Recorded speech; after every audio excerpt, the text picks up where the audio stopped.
네, 포트폴리오 비책 시간으로 이어갑니다. 오후장 들어서 이 낙폭을 조금은 좀 회복해 줄 수 있지 않을까 하는 기대가 있었는데요. 아쉽게도 시장 여전히 지지부진한 모습입니다. 여전히 외국인 수급이 부재하고 또 개인 투자자들 사이에서는 패닉셀도 나오고 있는 상황인데요. 여러분의 포트폴리오 고민 가장 실질적인 관점에서 도와드리도록 하겠습니다. 오늘도 MBN골드 김태윤 매니저와 함께 해볼게요. 매니저님 안녕하세요. 네, 안녕하세요. 네, 반갑습니다. 매니저님, 오늘 정말 위기인 건가요? 네, 지난달 딱 이맘때쯤하고 흐름하고 네. 이유도 똑같고요. 분위기도 상당히 똑같습니다. 자, 근데 그러면 반대로 8월 초에 힘들었다가 시간이 지나면서 이제 약간의 좀 낙폭을 빠르게 줄였거든요.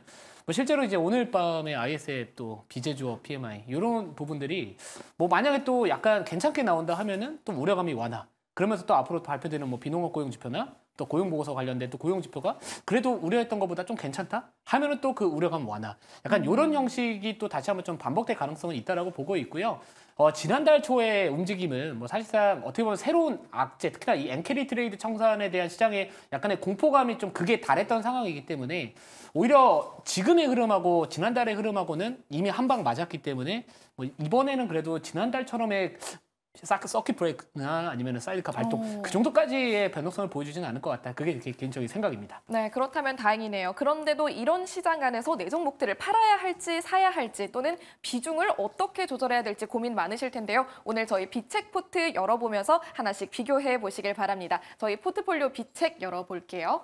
저희 누적 수익률 85%를 넘어서고 있습니다. 네. 종목들 살펴보면 5개의 종목 현재 담고 있는데요. 하나씩 만나볼까요? 유한양행 같은 경우는 오늘 익절가 터치해서 포트 아웃하게 될 텐데요. 리뷰 한번 부탁드리겠습니다. 네, 바로 그냥 차트 보면서 말씀을 좀 드릴게요. 유한양에 워낙 많은 분들이 관심을 좀 가지겠지만 제가 이제 어제 공개 방송에서도 마찬가지고 또 어제 바로 이 자리에서 이제 리뷰를 도와드리면서 13만 8천 원 이탈하면은 저는 그냥 수익 다 챙기겠다 이렇게 말씀을 좀 드렸었거든요.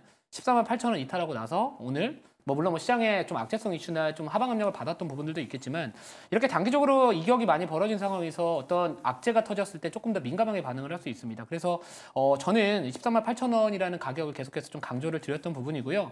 어떤 이 유한양행에 대한 이런 재료가 소멸됐다 이런 건 아니겠지만 지금 이렇게 제가 한번 주봉 차트를 보면서 말씀을 좀 드리면 요 동그라미 친 부분이 저희가 이제 이 개편을 하고 포트에 제가 처음으로 편입을 했던 종목이 바로 유한양행이거든요.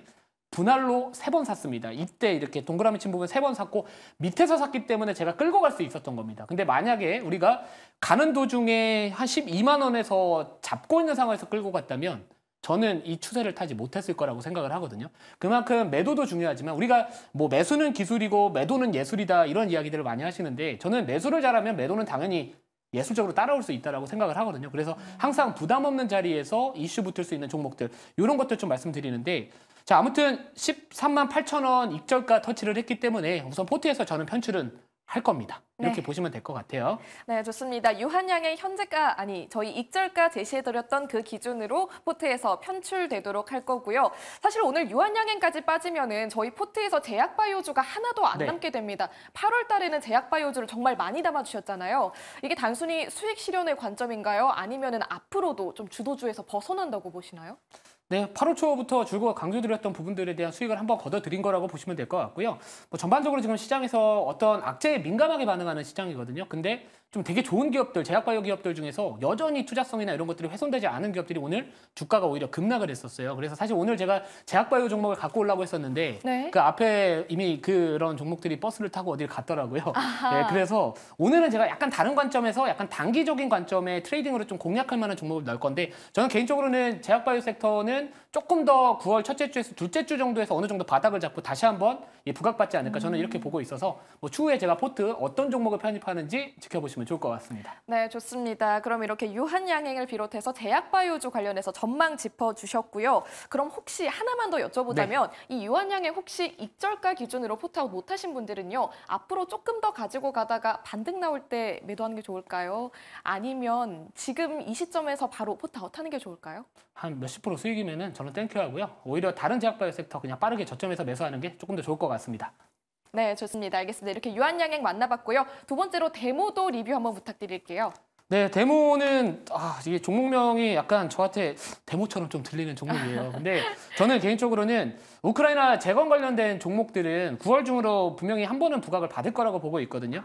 지금은 장대 항봉에 달리는 종목들 따라붙어서 뭐 스캘핑이나 아니면은 단기적인 관점의 트레이딩도 수익 기회를 얻을 수 있겠지만 이렇게 이 제렌스키 대통령이 이제 이번 달 유엔 총회 방문을 해서 참석을 해서 또 관련된 이야기를 할 가능성이 높기 때문에 9월 달은 이슈 특히나 부각받지 않는 상황에서 바닥에 깔린 종목들 가는 게 맞다라고 보고 있습니다. 그래서 저는 현재가 9,510원에 비중 5%를 추가 매수를 해서 현 비중 5%에서 비중 10%로 확대하는 전략을 가져가 보도록 하겠습니다. 네, 좋습니다. 데모도 추가적인 전략 제시해 주셨고요. 그럼 저희 지금은 현금 40%라고 나와 있지만 이제 유한양행 편출되고 나면 현금 비중이 늘어납니다. 이 현금 어떻게 쓰면 좋을까요?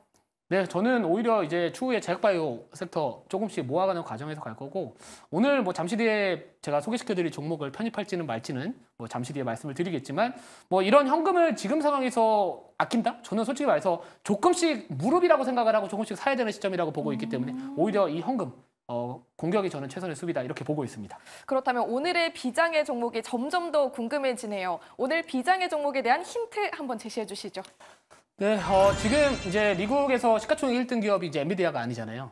저는 이제 애플 관련된 이슈에 이번 달 부각받을 수 있는 종목들 뭐 트레이딩으로 한번 접근해 볼 만하지 않을까 이렇게 생각을 하기 때문에 자 우선은 종목명이 나가버렸습니다. 자 선익시스템이라는 기업이고요. 네. 뭐 대표적으로 이제 OLED 증착기 쪽 관련된 종목으로서 뭐 과거에 뭐 BOE의 2대를 뭐 납품하기로 했다라는 이슈 때문에 주가가 상당히 많이 올라갔던 기업입니다. 자 근데 자 그 이후에 지금 주가가 최근에 좀 조용하다가 요즘 들어가지고 다시 좀 부각을 받기 시작을 하고 있는데 많은 이 OLED 관련된 이 투자 특히나 이 8.6세대 관련해서 뭐 BOE뿐만 아니라 중국의 비전웍스나 이런 관련된 기업들이 최근에 8.6세대 OLED 투자를 계속해서 발표를 하고 있고요. 뭐 실제로 이제 내년 되면 또 LG 디스플레이 쪽에서도 뭐 OLED 쪽 관련된 투자 뭐 이런 것들도 이야기가 또 나올 수 있는 상황입니다. 특히나 제가 포인트를 잡았던 부분들이 뭐냐면은 선익시스템 같은 경우에는 그 저가형 모델 아이폰 있죠. 그게 이제 LCD가 아니라 지금 이제 아이폰 중에서 유일하게 이제 SE 모델이 LCD를 썼거든요. 근데 이게 OLED를 또 쓰려고 관련된 기업들한테 벌써 발주를 또 시작을 했다. 그런 이야기들이 나왔기 때문에 OLED 증착기 쪽 관련해서 뭐 이런 캐논 토끼, 일본의 캐논 토끼와 어떻게 보면 탑2를 겨루고 있는 이 동사가 또 다시 한번 수혜를 받을 수 있지 않을까 이렇게 말씀 좀 드리도록 하겠습니다. 자 가격 전략은 뭐 아까 말씀드렸지만 현재가 매수하시면 좋을 것 같고요. 목표가는 58,800원 그리고 손절가는 41,000원을 좀 말씀을 드리고 차트 한번 보면서 조금 더 말씀을 드려볼게요. 지금 이 종목 같은 경우에는 이전에 어떻게 보면 이 중국의 BOE 쪽 관련된 이슈가 이제 부각이 받으면서 전체적으로 이제 싼 것 좀 맞고 좀 떨어졌던 모습을 보여주고는 있지만 결국에는 지금 이 자리 보시면 추세를 돌리고 있는 상황에서 뭐 61선이나 이런 주요 이동평균선들도 돌파가 좀 나와주고 있습니다. 뭐 거래 지금 뭐 하단에 보이실지 모르겠지만 전체적으로 거래가 슬슬 붙고 있는 상황에서 뭐 트레이딩 관점에서도 한 번은 뭐 N자형 상승 파동의 추가적인 상승 한번 기대해 보면 좋지 않을까 이렇게 좀 말씀을 드리고요. 결국에는 지금 뭐 애플의 아이폰 16 관련된 뭐 기대감 뭐 공개다 아니면 출시다 이런 기대감도 있겠지만 결국에 그 애플 쪽하고 연계될 수 있는 그런 키워드에 좀 주목을 해보자라는 관점에서 이 OLED 증착기 쪽 관련된 글로벌 거의 탑티어라고 할 수 있는 선익시스템 한번 관심 있게 지켜보시면 좋지 않을까 이렇게 말씀드리도록 하겠습니다. 네, 오늘 비장의 종목 선익시스템 소개해 주셨고요. 저희 비책포트 마지막 자리에 편입할까요?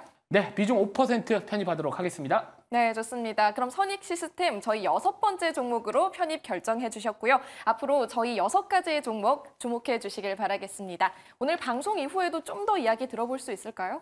네, 저 오늘 이제 잠시 뒤에 오후 4시부터 공개 방송 시작을 하고요. 오늘 시장 어렵죠. 8월 초에도 어려웠습니다. 하지만 이겨냈거든요. 9월 초 이 정도 하락 가지고서 우리가 시장을 떠날 필요는 저는 전혀 없다. 그러면 결국에 9월 달 주인공이 될 섹터 또는 테마는 어디가 될 것이냐에 대한 내용 정리 또 자세한 내용들, 자료들 잘 정리해놨으니까요. 잠시 뒤에 4시에 많은 시청 부탁드리도록 하겠습니다. 네, 오후 4시에도 김태윤 매니저와 함께 하시길 바랄게요. 여기서 인사드립니다. 매니저님 고맙습니다.